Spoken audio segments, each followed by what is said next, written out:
Parmi les meilleurs attaquants du monde, le point de vue du CIES, donc des rapports récents de l'Observatoire du football CSS, donc en date du 2 juin 2025, indiquait que Nicolas Jackson a été classé parmi les 25 meilleurs attaquants mondiaux, se plaçant ainsi devant des joueurs comme Lionel Messi ak Kai Havertz, waaye tamit attaquant bu Atlético de Madrid ki nga xamante ne moom mooy le Colchoneros nekk tamit international ci équipe bii di Norvège, Alexander Sørloth. Dans ce classement spécifique ki nga xamante ne moom mooy Nicolas Jackson moom moo leen devancé. Waaye tamit il faut savoir qu'il est important de comprendre que ces classements prennent souvent en compte le centre international d'études du sport day utiliser diverses métriques qui vont au-delà du simple nombre de buts, incluant li nga xamante ne moom mooy l'influence sur le jeu. Donc cela peut couvrir des aspects tels que les duels aériens, le port de balle, les contributions défensives, la créativité et l'impact global. Il y a eu des critiques en l'encontre de Nicolas Jackson. waaye tamit Nicolas Jackson cette année-ci nekk na un pion très important dans le dispositif de Enzo Maresca.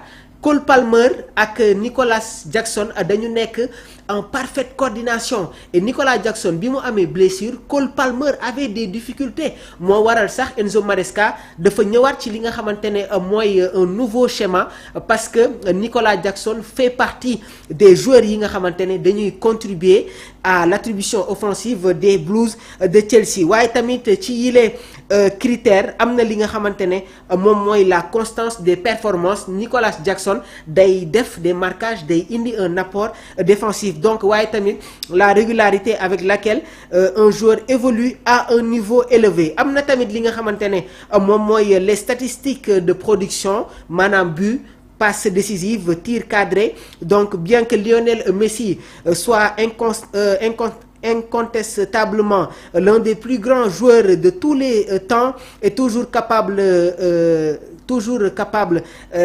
d'exploits incroyables, son rôle a évolué et il n'est pas toujours classé comme un pur attaquant de pointe au même titre que Nicolas Jackson, qui joue en tant qu'avancante pour Chelsea. Nicolas Jackson bi mu nekkee fële nga xamante ne moom mooy Villarreal, il ne jouait pas comme avant-centre, il jouait comme second attaquant.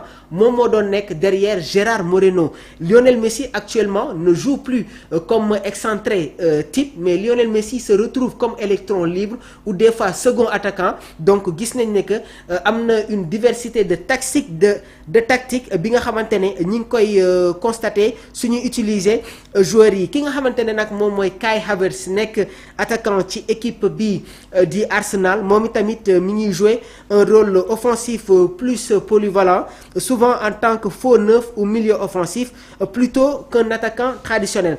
Kai Havertz bi muy nekk ci équipe bii di Bayern Leverkusen, il jouait comme numéro 10. bi mu ñëwee Chelsea sous la houlette de Thomas Tuchel, on le voyait jouer comme excentré droite, comme second attaquant. waaye Arsenal depuis que bi ñu amee blessure concernant seen attaquant de pointe yi, Arteta dafa ñëw sur benn recomposition de style, c'est-à-dire Kai Havertz joue actuellement comme second attaquant ou faux neuf. Donc cela veut dire que jamono ji le constat qu'on fait mooy football mi ngi jël une autre dimension. Donc un joueur doit être polyvalent. L'inclusion de Nicolas Jackson, la forme récente de Jackson, notamment victoire bi nga xamante ne Chelsea am na ko en UEFA Europa Conference League, et son amélioration globale l'ont conduit à être reconnu par le comité comme un attaquant de premier plan. Il a marqué 13 buts toutes compétitions confondues cette saison. Donc léegi nag Chelsea war na football li nga xamante ne moom mooy la coupe du monde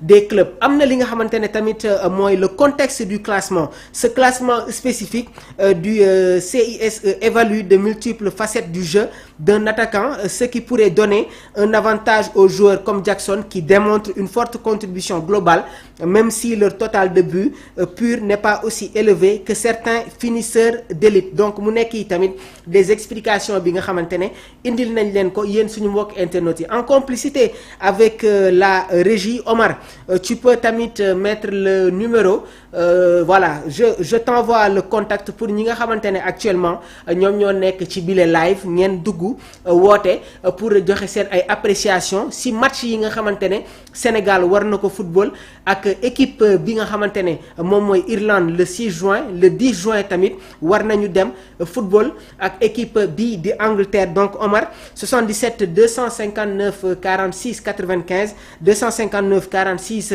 95 le 77 comme ça yéen i tamit ngeen dugg ci bile émission ngeen jox ñu 11 bi nga xamante ne moom